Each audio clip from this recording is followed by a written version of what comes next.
دارقطنی موجود ہے کہ جب فرعون نے ایک خواب دیکھا تھا اور پھر معبرین کو بلا کر کے کہا کہ میں نے ایک خواب دیکھا ہے، اس کی مجھے تعبیر بتاؤ، بڑا پریشان کن خواب ہے، تو انہوں نے کہا کہ تیری راجدانی میں ایک بچہ پیدا ہونے والا ہے جو تیرے تخت و تاج کو الٹ کے رکھ دے گا۔ تکبر اور رعونت سے بھرا ہوا فرعون بولا میں وہ بچہ پیدا ہی نہیں ہونے دوں گا۔ 70,000 بچے قتل کروا دیے، 90,000 حمل گروائے۔ جب نسل ختم ہونے لگی تو لوگوں نے کہا اس طرح تو نسل ہی ختم ہو جائے گی، تو کہا چلو 1 سال بچے چھوڑ دو، 1 سال بچے قتل کیے جائیں۔ جس سال بچے قتل کروائے جاتے تھے اس سال حضرت موسیٰ علیہ السلام کی ولادت ہوئی، اور جس سال بچے چھوڑے جاتے تھے اس سال حضرت ہارون علیہ السلام پیدا ہوئے۔ حضرت موسیٰ علیہ السلام کی جب ولادت ہوئی تو ام موسیٰ سلام اللہ علیہا سخت پریشان ہو گئی کہ میری گود سے فرعون کے سپاہی بچہ چھین کے لے جائیں گے اور پھر اسے قتل کر دیں گے۔ یہ تڑپتی ہوئی ماں کی ممتا کی بے قراری، اللہ اکبر۔ آج ہم روہنگیا مسلمانوں کی حالت دیکھتے ہیں تو ذرا اندازہ ہوتا ہے کہ ماں کو اولاد سے کتنا پیار ہوتا ہے، اور پھر اس آسمان کے نیچے اس زمین پر یہ وہ مظلوم طبقہ ہے کہ 21ویں صدی میں دنیا بس رہی ہے، لیکن ماؤں کے پیٹ جاگ کر کے، حاملہ ماؤں کے پیٹ چیر کر کے بچے نکال کے ان کے سامنے کاٹے جاتے ہیں۔ تو ام موسیٰ سخت پریشان ہوئی تو اللہ نے حضرت موسیٰ سلام اللہ علیہ کی والدہ کی جانب وحی کی، گھبرانے کی ضرورت نہیں ہے، اس بچے کو ایک صندوق میں ڈالو اور دریائے نیل کی موجوں کے سپرد کر دو، پھر میری قدرت کے تماشے دیکھو۔ ام موسیٰ ایک صندوق تیار کرتی ہیں جس کے بالائی حصے میں سوراخ رکھے گئے تاکہ روشنی اور ہوا کی گزرگاہ رہے۔ بیٹے کو وہاں بٹھایا اور دریائے نیل کی موجوں کے سپرد کیا۔ اللہ کے وعدے پہ مطمئن ہو کر حضرت موسیٰ سلام اللہ علیہ کی والدہ ماجدہ واپس گھر پلٹ آئیں، لیکن ہمشیرہ سے رہا نہ گیا۔ وہ دریا کنارے کنارے چلنے لگی، اور جب صندوق ڈوبنے لگتا تو بہن کا کلیجہ بھی ڈوب جاتا، اور جب وہ صندوق تیر کے سطح آب پہ آتا تو دکھی دل بہن کو قرار نصیب ہوتا۔ تو اللہ کا کرنا ایسا ہوا کہ پانی کا بہاؤ اس صندوق کو ادھر لے گیا جدھر فرعون کے محلات تھے۔ شام کا وقت تھا، فرعون اپنی بیوی کے ساتھ گزرتے ہوئے پانی کے منظر سے لطف اندوز ہونے کے لیے دریا کے کنارے بیٹھا تھا۔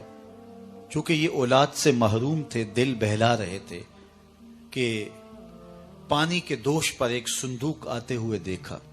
تجسس اور شوق کی چنگاریاں روشن ہوئیں، اور غوطہ خوروں کو کہا کہ اس صندوق کو نکال کے لاؤ، ہم دیکھیں اس میں کیا ہے۔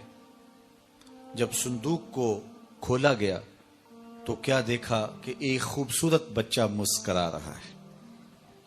تو زوجہ فرعون جن کا نام آسیہ ہے بے ساختہ پکارنے لگی کہ یہ بچہ تو میری آنکھوں کی ٹھنڈک ہے اور اس کو ہم اپنا بیٹا بنا لیتے ہیں۔ علماء نے لکھا کہ نبی کے ساتھ کیا گیا پیار رائے گاں نہیں جاتا۔ اللہ نے اس خاتون کو بعد میں ایمان نصیب کر دیا، اور اگر فرعون بھی کہہ دیتا کہ ہاں میری آنکھوں کی بھی ٹھنڈک ہے، رب یہ نہ دیکھتا اس نے دعویٰ کیا، یہ دیکھتا میرے نبی سے پیار کیا، اللہ اسے بھی ہدایت دے دیتا۔ خیر اس کا مقصود نہیں تھا، لیکن یہ طے پا گیا کہ اسے اپنا بیٹا بنا لیتے۔ سب سے پہلی فکر دودھ کی تھی، شاہی دائیاں بلوائی گئیں، لیکن حضرت موسیٰ علیہ السلام کسی خاتون کا دودھ نہیں پیتے، سخت پریشانی بن گئی۔ اللہ قرآن میں فرماتا ہے ہم نے ان پر حرام کر دیا تھا کہ اپنی ماں کے علاوہ کسی اور خاتون کا دودھ ہی نہیں پینا۔ اب یہ پریشان، جو دائی دودھ پیش کرتے یہ منہ پھیر لیتے۔ اتنے میں کنارے کنارے چلتے چلتے ہمشیرہ بھی موقع پہ آ پہنچی، اور اس مصیبت میں نے پھنسا دیکھا تو کہا ایک دائی میری نظر میں بھی ہے جس کا دودھ بچے رغبت سے پی لیتے ہیں. تو انہوں نے کہا دیر کا ہے کہ جلدی اسے بلا کے لا. وہ گئیں اور اپنی ماں کو ہی بلا لائے. انہوں نے دودھ پیش کیا, حضرت موسیٰ علیہ السلام نے پی لیا. تو فرعون نے کہا اے خاتون میرے اس بیٹے کو تم نے دودھ پلانا ہے. رہائش بھی قریب کر دی. فرعون کہتا تھا میں وہ بچہ پیدا نہیں ہونے دوں گا. رب نے کہا مجھے رب نہ کہنا اگر تیرے گھر میں پال کے نہ دکھایا تو. اب سوال یہ ہے کہ اپنی ماں کے علاوہ کسی اور خاتون کا دودھ پینا نبی کی شان کے لائق نہیں, تو میرے اور آپ کے آقا و مولا حضور نبی رحمت صلی اللہ علیہ وآلہ وسلم نے حضرت حلیمہ سعدیہ کا دودھ کیوں پیا؟ اس کے علاوہ بھی خواتین کا حضور نے دودھ پیا. یہ اعزاز ہے, تکریم ہے, عزت افزائی ہے, اور حضرت موسیٰ علیہ السلام کو نصیب ہوئی تو میرے آقا کریم علیہ السلام کا مقسوم کیوں نہ ہوئی؟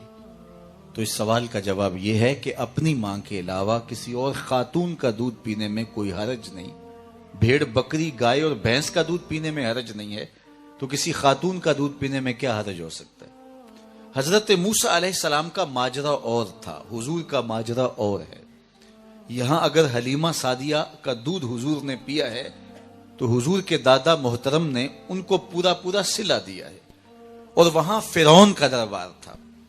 اور دوسری بات یہ کہ کل فرعون کے دربار میں کھڑے ہو کے حضرت موسیٰ علیہ السلام نے اللہ کی توحید کا جب اعلان کرنا تھا تو فرعون نے زیر لب مسکرا کے کہنا تھا کہ میرے گھر پلتا رہا, آج مجھے عقل سکھانے آ گیا.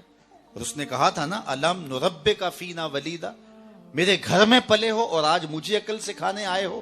تو اس نے یہ تانا دینا تھا, اللہ نے اس کا جواب پہلے سکھا دیا کہ جب وہ یہ تانا دے اللہ کا نبی منہ توڑ سکے, میاں پلا تیرے گھر میں ہوں, دودھ اپنی ماں کا ہی پیتا رہا ہوں. تو جب اپنے گھر سے کھا کے تبلیغ کی جائے تو اس کا